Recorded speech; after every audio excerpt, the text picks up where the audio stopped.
Hi everyone, welcome back to Camp Simplified. Today's topic is periodic trend.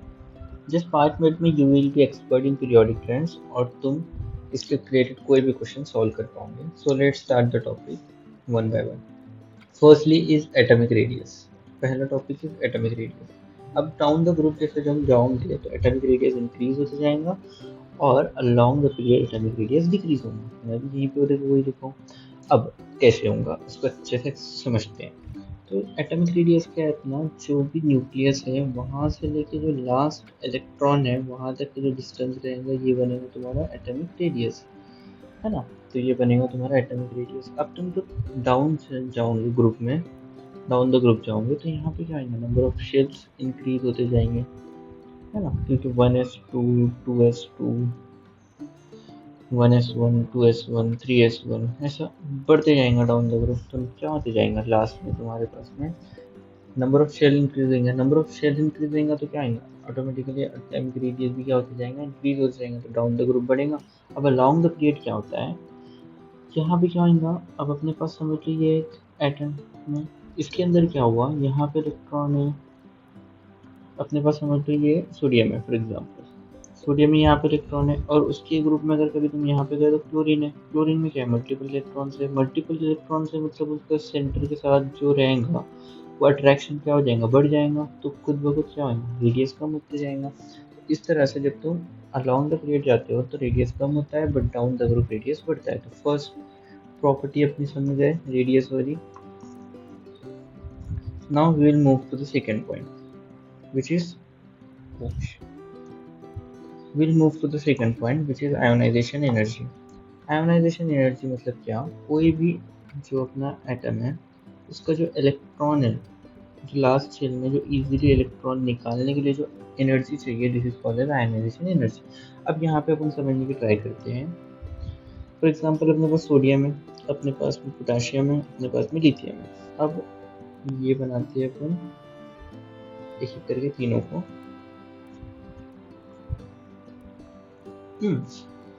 तो अपने पास जो था यहाँ से अपने को इलेक्ट्रॉन निकालना था लिथियम का, यहाँ से इलेक्ट्रॉन निकालना है सोडियम का और यहाँ से इलेक्ट्रॉन निकालना है पोटेशियम का.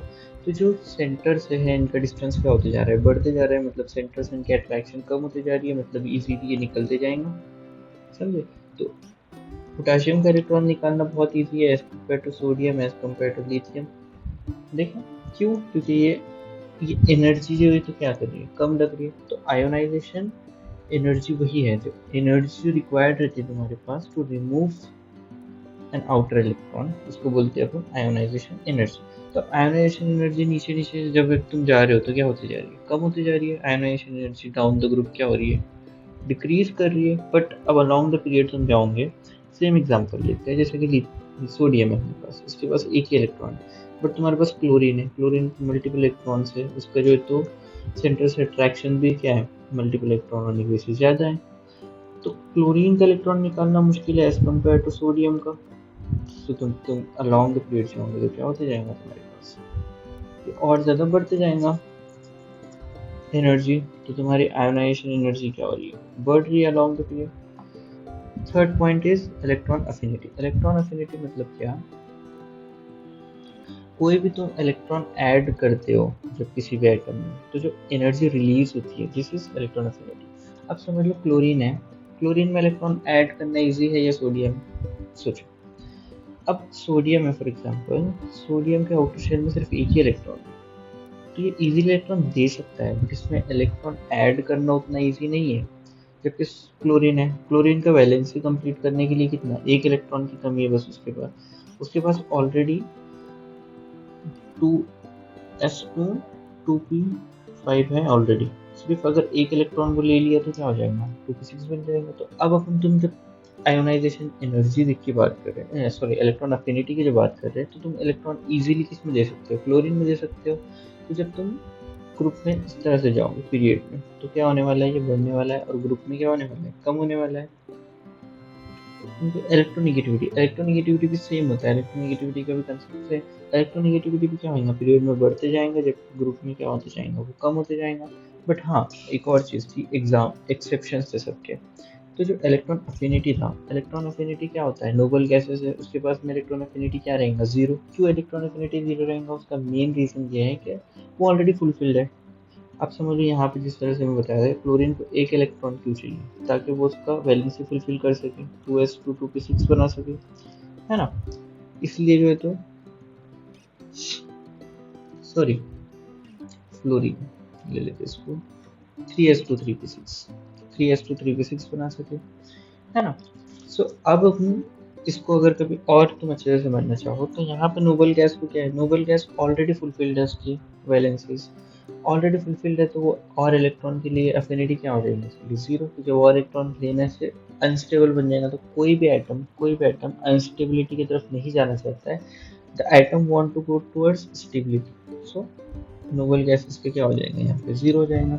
अब तुम इलेक्ट्रोनेगेटिविटी का भी सेम है, इलेक्ट्रोनेगेटिविटी का क्या है, ट्रांजिशन जो मेटल्स है उसकी इलेक्ट्रोनेगेटिविटी बहुत ज़्यादा हाई होती है। अब third next point is metallic characteristic, metallic characteristic जैसे तुम इधर जाओगे डाउन द ग्रुप, यहाँ ये बटर मेटल है ना, एस ब्लॉक के जो एटम्स होते हैं वो सबसे अच्छे मेटल्स होते हैं, जबकि तुम यहाँ पे पी ब्लॉक में जाएंगे तो तुम्हारे पास में नॉन मेटेलिक कैरेक्टरिस्टिक ज़्यादा बढ़ जाएंगे। अलॉन्ग विद दिस, अगर कभी तुम मेल्टिंग पॉइंट भी एक पॉइंट ऐड करते जाओ, अगर तुम मेल्टिंग पॉइंट भी ऐड कर दो, तो मेल्टिंग पॉइंट मेटल्स में अगर कभी देखिए टिल 14th, यहाँ तक के, यहाँ तक के अगर तुम मेल्टिंग पॉइंट पे भी देख रहे हो तो वो भी क्या होते जाएगा, मेटल्स में बढ़ते जाएगा।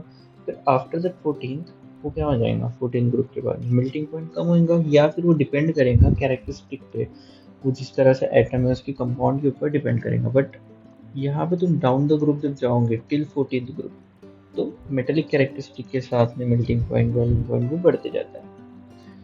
सो अब यहाँ पे एक बार उसको अच्छे से अपन एक बार रिवीजन ले लेते हैं, फिर अपना टॉपिक हो जाएगा कंप्लीट। एटॉमिक रेडियस अगर कभी तुम ग्रुप में जाओगे, डाउन द ग्रुप जाओगे तो बढ़ जाएगा, जबकि अक्रॉस द पीरियड कम हो जाएगा।